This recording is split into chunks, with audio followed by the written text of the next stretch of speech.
cabbage, leafy and light. O is for orange, full of zest.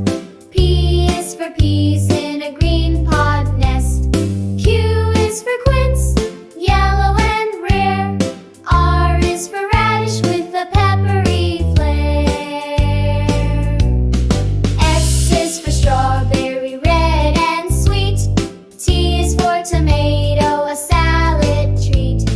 U is for ugly fruit, wrinkly and fun.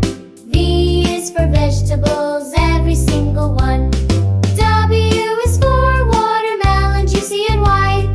X is for chigua, that's watermelons in Chinese pride. Y is for yam, baked just right. Z is for zucchini, green with bite.